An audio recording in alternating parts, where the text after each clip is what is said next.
ರಾಜಧಾನಿ ಬೆಂಗಳೂರಿನಲ್ಲಿ ಮತ್ತೊಂದು ಕ್ಷುಲ್ಲಕ ಕಾರಣಕ್ಕೆ ಕೊಲೆ ಆರೋಪಿಗಳ ಕೈಗೆ ಇದೀಗ ಕೋಳ ಬಿದ್ದಿದೆ. ಬರೀ ಮೂತ್ರ ವಿಸರ್ಜನೆ ಮಾಡುವ ವಿಚಾರಕ್ಕೆ ಶುರುವಾದ ಗಲಾಟೆ ಕೊಲೆಯಲ್ಲಿ ಅಂತ್ಯವಾಗಿತ್ತು. ಲಗ್ಗೆರೆ ಬಳಿ ಕಳೆದ ಮಂಗಳವಾರ ರಾತ್ರಿ ನಡೆದಿದ್ದ ಈ ಶಾಕಿಂಗ್ ಕೊಲೆ ಪ್ರಕರಣಕ್ಕೆ ಸಂಬಂಧಿಸಿದಂತೆ ಈಗ ಮಹಾಲಕ್ಷ್ಮಿ ಲೇಔಟ್ ಪೊಲೀಸರು ಆರೋಪಿಯನ್ನ ಬಂಧಿಸಿದ್ದಾರೆ. ಅದರ ಕಂಪ್ಲೀಟ್ ಡೀಟೇಲ್ಸ್ ಇಲ್ಲಿದೆ ನೋಡಿ. ರೋಡ್ ಸೈಡ್ ಯೂರಿನ್ ಮಾಡಬೇಡ ಎಂದದ್ದಕ್ಕೆ ಕೊಲೆ. ಮಹಾಲಕ್ಷ್ಮಿ ಲೇಔಟ್ ಪೊಲೀಸರಿಂದ ಹಂತಕನ ಬಂಧನ.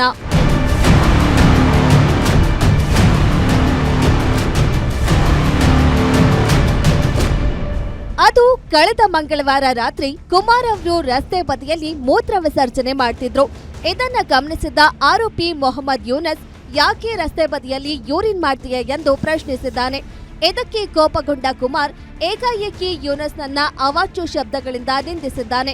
ಈ ವೇಳೆ ಸ್ಥಳದಲ್ಲಿದ್ದ ಕುಮಾರ್ ಸ್ನೇಹಿತ ಗಲಾಟೆಯನ್ನ ತಡೆದು ಕುಮಾರ್ನನ್ನ ಸಮಾಧಾನ ಪಡಿಸಿ ಅಲ್ಲಿಂದ ಕರೆದುಕೊಂಡು ಬಂದಿದ್ರು. ಆದ್ರೆ ಈ ಕೋಪ ಮನಸ್ತಾಪ ಯಾವುದು ಅಲ್ಲಿಗೆ ತಣ್ಣಗಾಗಿರ್ಲಿಲ್ಲ.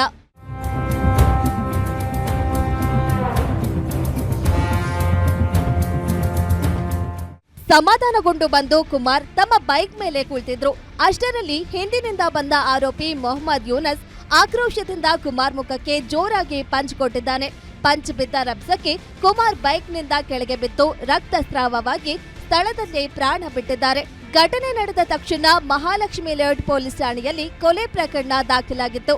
ತಕ್ಷಣ ಕಾರ್ಯಪ್ರವೃತ್ತರಾದ ಪೊಲೀಸರು ಸದ್ಯ ಆರೋಪಿ ಮೊಹಮ್ಮದ್ ಯೂನಸ್ ಅನ್ನ ಹೆಡೆಮುರಿ ಕಟ್ಟಿ ಕಂಬಿ ಹಿಂದೆ ತಳ್ಳಿದ್ದಾರೆ.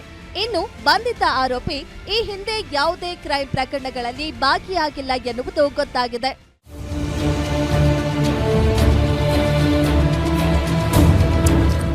ಕೋಪದ ಕೈಗೆ ಬುದ್ಧಿ ಕೊಟ್ಟರೆ ನಿಜಕ್ಕೂ ಅದು ಜೀವನ ಪರ್ಯಂತ ಅನುಭವಿಸಬೇಕಾಗುವ ಪರಿಸ್ಥಿತಿ ಬರುತ್ತದೆ ಎನ್ನುವುದಕ್ಕೆ ಇದೊಂದು ಉದಾಹರಣೆಯಾಗಿದೆ.